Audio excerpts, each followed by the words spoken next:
Hello friends, my name is Eric Cloward and welcome to the Stoic Coffee Break. The Stoic Coffee Break is a weekly podcast where I take an aspect of Stoicism and do my best to break it down to its most important points and talk about how we can apply it in our daily lives. I share my successes and failures and hope that you can learn something from my experience, all within the space of a coffee break.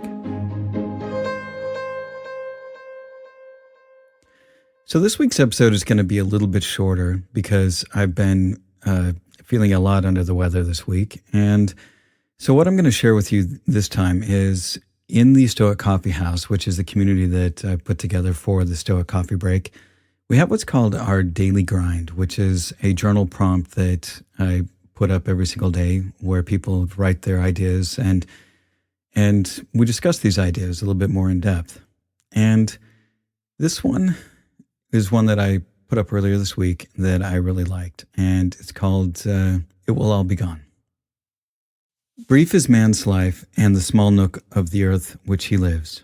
Brief, too, is the longest posthumous fame, buoyed only by a succession of poor human beings who will very soon die and who know little of themselves, much less someone who died long ago. Marcus Aurelius.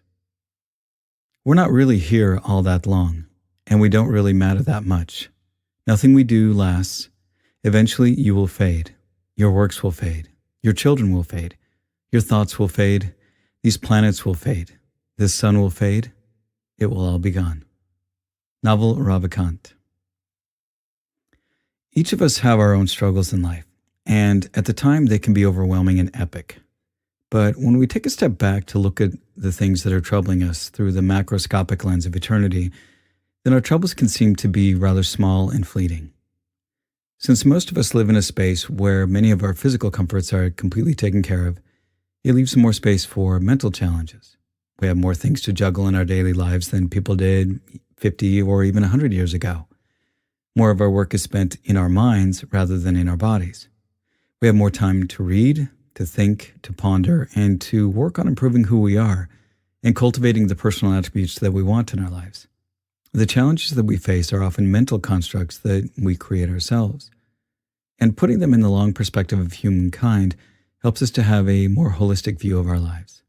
Now, this is not to say that they aren't important and challenging, but more to gain some perspective to help us see past this moment, this hour, this day.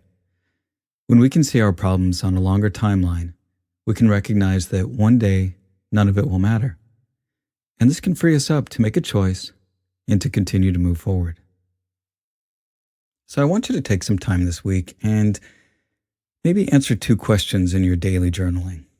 What things are you struggling with that seem larger than life?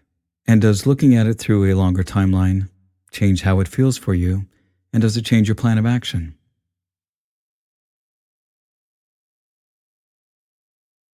Thanks for checking in, and I look forward to next week when I'll have another full episode out for you.